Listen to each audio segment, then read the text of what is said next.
अस्सलाम वालेकुम जी। की हाल है मुसलमानों, ठीक हो? सैयद आयतुल्ला हमनाई साहब ईरान वाले जिन्हों का तुहानू पता है कि शहीद हो गए हैं, ठीक है। उन्होंने एक मैं वीडियो माड़ी जी लाई है, ठीक है। उन्होंने जनाब मेरी 86 साल की उम्र च दस छड़िया कि यजीदियत जी कि मुल्कों की है तो हुसैनीयत कि मुल्कों की, ठीक। तो पूरा उन्हें जनाब छानना ला के दस छड़िया। हूँ इत्थे नहीं आखना फिर कि भाई तुसीं शिया हो, नहीं मैं जनाब शिया नहीं, मेरा अहले सुन्नत अल जमात दे नाल तल्लक है, ठीक है। तो बल्कि मैं एक मुसलमान हाँ, सरकार का कलमा पढ़ने वाला, ठीक है। मैं कदे शिया सुन्नी ते भाबियां वालियां कदे खेडां नहीं खेड़ियां, ठीक है। अलहमदुलिल्लाह सारियां नाल प्यार है, तो है वे तो होवे दा, ठीक है। हाँ, आपां ना कदे किसी तनकीद कीती है ते ना अपने ते कदे होण दित्ती है, ठीक है। तो बाकी उन्हें जनाब छाना ला के दस छड़िया कि यहूदी लाभी कौन ने ते हुसैनी कौन ने, ठीक है। समझ तो हूँ तुसीं भी सारे गए हो, ठीक है। यहूदी ओह ने जेह्ड़े यहूदियां दे नाल खलोते ने, ते हुसैनी ओह ने जेह्ड़े हुसैनियां नाल लड़दे ने पे, या हुसैनी ओह ने किसी भी तरीके जेह्ड़े ने हुसैनियत दे नाल खलो के ते बोलदे ने पे। जिन्नी भी बेचारियां दी ताकत है या पावर है उन्नी की अपनी ओह विखा रहे हैं, ठीक है। मतलब साढ़े कोल बोलने की पावर है, असीं बोल के उन्हां दी हिमायत विच। गल एह वे कि जिन्ना भी किसी दे टेले ने या जेह्ड़ा भी अंदाज है ਉਹਦੇ मुताबक हर बंदा कर रहा, ठीक है। वो दस रहा कि मैं हुसैनीयत दे नाल।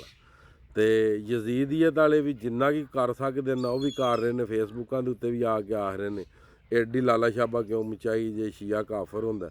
बंदा पूछे यार तू जेड़ा वे तू स्टैंपल लाना वे मुसलमान कौन है ते काफर कौन है, तेरा अपना पता भी तेरा अब्बा कौन है।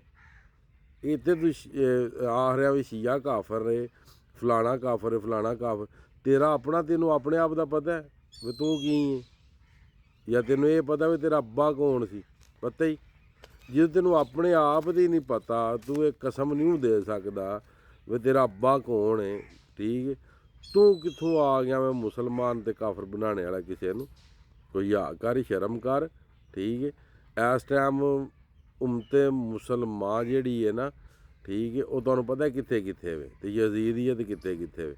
इस टाइम कल्ला उम्मते मुसलमान वा ते जना लड़ गया कल्ला हुमैनी साहब की तरफों होंदी है, अल्लाह दे प्यारिਆਂ की तरफों होंदी है।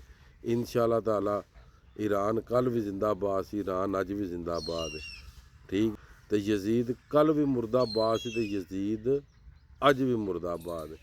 तो बाकी यह नहीं किसी भी समझना भी ईरान की वारी है, ये लाजमी सोचो कि कल साड़ी भी वारी है। मैं अगे भी बार बार आ चुकिया कि साड़ी भी वारी आनी ही आनी है, ठीक है। इधर सानू जनाब मेरी अफगानिस्तान ने जोड़ छड़िया, ईरान नू इसराइल ते अमेरिका ईरान नू जुड़ गया, ठीक है।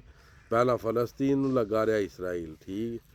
और यार कुछ तो खुदा का खौफ कर जो, जिन्ने भी इस्लामी मुल्क हो कुछ तो खुदा का खौफ करो। पाकिस्तान हो गया, सऊदी अरब हो गया, जिन्ने भी ने, दुबई हो गया, मस्कत हो गया, मलेशिया हो गया, इंडोनेशिया हो गया, ठीक है।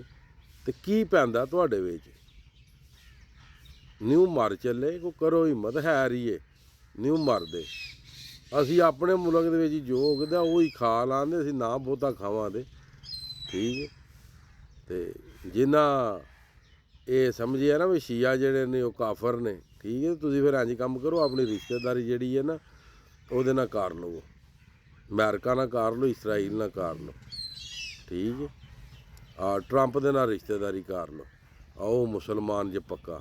इसराइल नाल रिश्तेदारी कर लो, मुसलमान जी, ठीक है। अगर ईरान वाले नहीं ना मुसलमान तो फिर वो मुसलमान जी उन्होंने नाल रिश्तेदारी कर लो, ठीक। टुर के हो फटाफट करो।